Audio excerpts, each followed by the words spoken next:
Marcus Rashford's Barcelona dream may just be alive again. In a major twist, top target Nico Williams has rejected a move to Camp Nou, opening the door wide for the Manchester United star.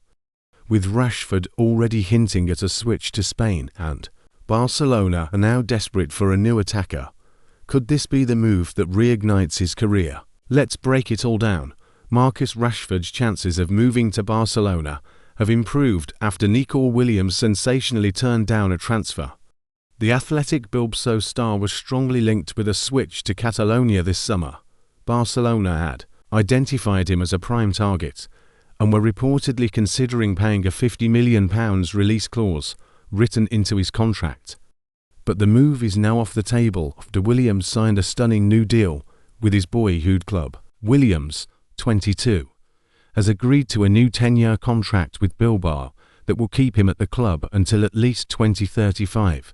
The fresh deal also saw his release clause rise by 50% to around £75 million. Speaking after his contract renewal, he said, "When decisions have to be made, for me, what weighs most is the heart. I'm where I want to be with my people. This is my home." Up the Athletic, Bilbao further sweetened the deal by offering Williams the club's iconic number 10 shirt. Speaking about the switch, he said, "It looks great. Love it. It was Munion's number. I asked him for it. I'm proud to get this number 10 shirt from Mun, and to make history as he did. While Barcelona will be frustrated that Williams will not be joining, they may now turn to alternative targets." Manchester United star Marcus Rashford has already been linked with a move to Spain. United chiefs expect Rashford to leave on loan this summer following a fallout with Ruben Amorim. A move within the Premier League seems unlikely, with Rashford ruling out a switch to London and unwilling to take a pay cut. Speaking recently, he hinted that he would be open to joining Barcelona. Asked if he would like to play alongside Lamine Yamal, he said, "Yeah, sure. Everybody in the world wants to play with the best, so hopefully we'll see." When asked directly about a move to Barcelona, he replied cheekily, "We'll see." Rashford added, "Spain is nice, not too far from home. If I train here for a long time, it's good because my family can come and see me for a few days. It's only a 3-hour flight. The weather is nice here." Rashford still has 3 years left on his contract with Manchester United, but his future at Old Trafford looks bleak under Amorim. Meanwhile, United are doing everything they can to land Bryan Mbeumo, but securing the deal has proven difficult. Brentford's technical director Lee Dykes revealed the wild story behind how Mbeumo first joined the club in 2019, involving a private jet, 43-degree heat, a failed first meeting, and a terrifying flight through snow and lightning. Now, with United's £60 million bid rejected, can they finally get their man? Mbeumo remains at the top of Manchester United's wish list as Amorim looks to revamp his attacking options following a difficult season. United have seen several bids, including the latest worth £60 million, turned down, but remain hopeful to already signing Matheus Cunha from Wolves. Brentford signed Mbeumo from French side Troyes in 2019 in a complicated deal. Dykes, who had just joined from EFL side Bury, admitted feeling pressure.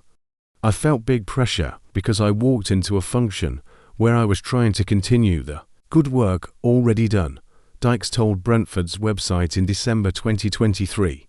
"Coming into Brentford, I had never really spent a lot of money. I'd always worked at League One and League Two level.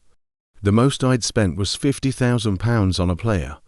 Then 6 weeks later, we paid £5 million for Bryan Mbeumo. So obviously, you start to think, wow, this is big money. But at the end of the day, it's just different money, same process." Dykes, co-director Rasmus Ankersen, and head coach Thomas Frank made a rush trip to France to secure the deal, but the initial talks failed. "We figured there was a possibility to sign Bryan," said Dykes. "We had cleverly sourced that information. Despite being told he wouldn't entertain the championship, it became quickly apparent that we had to get in and out of France in a day, because Thomas had training commitments with the season about to start. There was no nearby airport or route from London that worked in one day. Rasmus called and said, "I spoke to Matthew Benham, the club owner, and he said he'll fire up a jet." At that point, I was just thinking, wow. Dykes continued. Me, Thomas, and Rasmus got on the jet. When we landed, it was 43 degrees Celsius. It was a 60-minute taxi ride with no air conditioning. We met the player, the club, and the agent, but the deal collapsed. I had convinced everyone to fly over, and it still didn't work out. The journey back was even worse. I'm not a good flyer, Dykes admitted. The pilot said, "It's chaotic weather in London. Snow, thunder, lightning." I was thinking, what? It was 43 when we left France. The flight back was horrendous, but we landed safely and got the deal done a few days later. Brentford fans must know, I risked my life to sign Brian Bumo. Meanwhile, Victor Gyökeres looks set for Arsenal, but has made a dramatic U-turn. The Swedish striker now prefers a reunion with Ruben Amorim at Manchester United. Sporting Lisbon are demanding £86 million, but United need to sell before they can buy. Gyökeres scored 54 goals in 52 games last season and wants to test himself at the highest level, but hasn't received as much interest as expected. Sporting's president has accused the player's agent of fabricating a gentleman's agreement to sell him for £59 million. Tensions have risen, with Gyökeres potentially skipping pre-season. He rejected a €55 million move to Saudi Arabia, and Real Madrid, Liverpool, Juventus, Bayern Munich, and PSG are not pursuing him.